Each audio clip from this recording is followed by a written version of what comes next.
Ruben Amorim reveals the real reason why Manchester United are not scoring a lot of goals, calls out certain players and talks about adjusting certain players' position. Interestingly, one of the things he said is Ahmad needs to be closer to goal. Will we see Ahmad in that front three? There's a little bit of an update on injuries with Maguire, Yoro, Martinez and more. And Manchester United have a plan for Leny that I think is a really smart plan that I will reveal. But talking of plans, big plans for the academy. Obviously, Godwill is the only player from the under-18s or under-21s in first team training, and Amorim has big plans for him. And Amorim makes it clear if the first teamers don't perform, he's willing to dip into academy, with certain academy stars reportedly catching his eye. We'll talk about training. We'll talk about everything that went on in Amorim's press conference because I think he handled his press conference really well. And we'll talk about Bruno Fernandes's comments on Amorim coming in. So let's dive right into the first story. But before I do that, guys, please do go ahead and hit that like button if you do enjoy this video. And of course, do feel free to subscribe down below if you're new. We're less than 2,000 subscribers away from 100k, so we'll be amazing if we can hit that by the end of 2024 is the goal. Fingers crossed. But let's dive in to what's been said. So Amorim reveals United's real issue. Amorim on lack of goal threat. There is concern in that, but we have to improve as a team.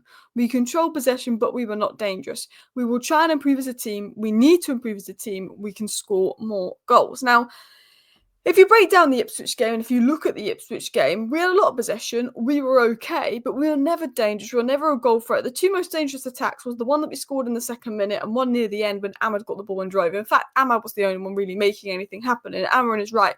We need to improve as a team. We need to score more goals. We need to be more dangerous. Absolutely right. But he's saying, it's not really the concern.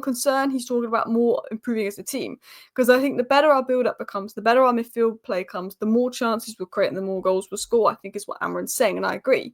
He said maybe on lack of goals, he said maybe we spent the week working on build-up and not the rest, so we will have to improve as a team. Højlund, Zirkzee and Rashford will score more goals, Bruno has to score more goals, and Ahmad has to be better close to goal. He's going to put Ahmad more close to goal. These guys can score more goals, is what he said on these players. But rather than just saying, I need a new striker, our strikers can't score goals, Amorim very much says the reason for United's lack of goals is we need to improve as a team. We need to improve team play.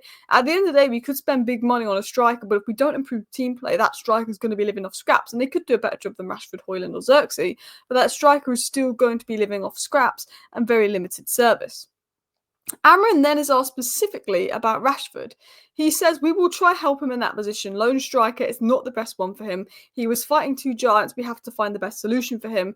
He has to be Marcus to return to that moment. He has to be the first one to want it. And Amorim is saying with Rashford, he got bullied a little bit in the middle. He has to be the first one to want it, which is right.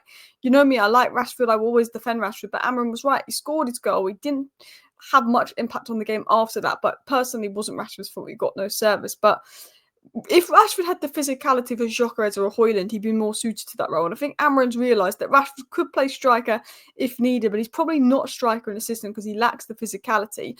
I mean, look, he was against two centre-backs, and if you look at Gyökeres, he was against Saliba and Gabriel. He really struggled to make an impact on the game as well. I do think Rashford can play striker in Amorim's system, but I think I'll see Rashford more as a left forward in that Garnacho role. I think that suits Rashford best, the Garnacho role, and I think Højlund could come into the same role as Rashford due to the physicality of it. And he's just saying that obviously Marcus needs to do better, but he said that, probably not the best position for him, which is true. In terms of injuries, what has come in? Ruben Amorim confirms Lisandro Martinez is back to face Bodo/Glimt, but Harry Maguire is not. United are taking time before Leny Yoro is available.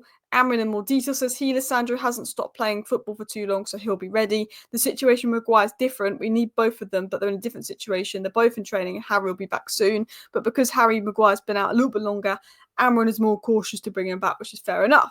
Amorim then said on Yoro, we believe in him a lot and we want to prepare him as best as possible. He said Leny Yoro is available for training, but we're working on his physical condition. It's important. He's a young man. It is a big club.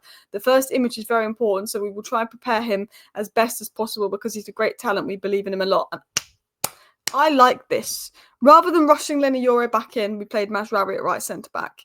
Leny Yoro, the minute he plays for United, is going to be under the microscope. He didn't go to Real Madrid Liverpool didn't go to Liverpool. Every single rival is very bitter and jealous we got Leny Yoro, so they're desperate for him to flop. They're desperate for it to not work out.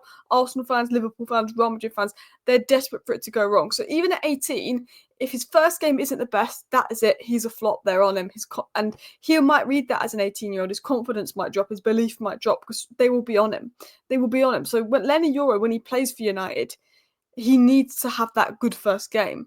And Amorim is saying he wants to make sure that Leny Yoro is in the perfect physical condition. So when he plays, he's ready to play. And he's ready because that way he's got the best chance of making the best first impression because it's a big club. He knows if Leny Yoro has one bad game, he will be slaughtered. Leny Yoro is going to be one of those players that won't get 10 games, even though he's 18, and should get 10 games to mould in and then see how he does in the 10 games after that. If he gets one bad game, Leny Yoro could have 8 really good starts in a row for United. Then his 9th game, he could have a bad game.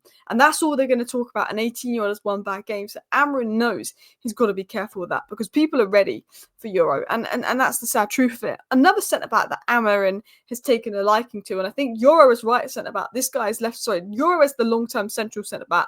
This guy is the long-term left centre-back. And then right centre-back, we'll have to see what happens there, would be unbelievable. Godwill Kokoni in Manchester United first team training. Kokonki, was the only under-18s or under-21s players involved in today's session. There was no other player from the youth in today's session, showing that he is the player from the youth that Amorim has taken the biggest liking to. He's a bit like Braithwaite, 6'5", left-footed, can play left-back, physical monster. We know this is the profile I said about the United want. He's an athletic monster. He can defend the box well. He can defend the wide channel as well. He's so fast. He's so physical. He's so good off the ball. In terms of the future centre-back profiles you want, Leny Yoro and Godwill, they tick every box. And I think both could have a big part in Manchester United's future. And considering he's the only player from the under-18s or under-21s involved in the session today, when Amorim has used a lot in previous sessions, shows just how highly Amorim rates this guy. And apparently Ruben Amorim is more than willing to mould into the youth. Ruben Amorim's reportedly prepared to turn Manchester United's renowned academy if first team performances fail to meet expectations. The Portuguese manager, known for his bold decision making and emphasis on youth development, has already identified Godwill Kokoni as a potential shout. Still in training today.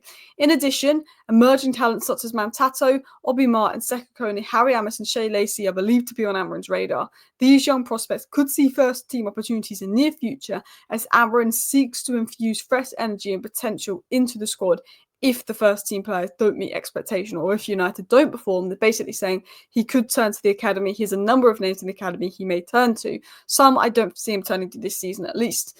This approach underscores Amorim's commitment to nurturing homegrown talent while ensuring United remains competitive both now and for the future.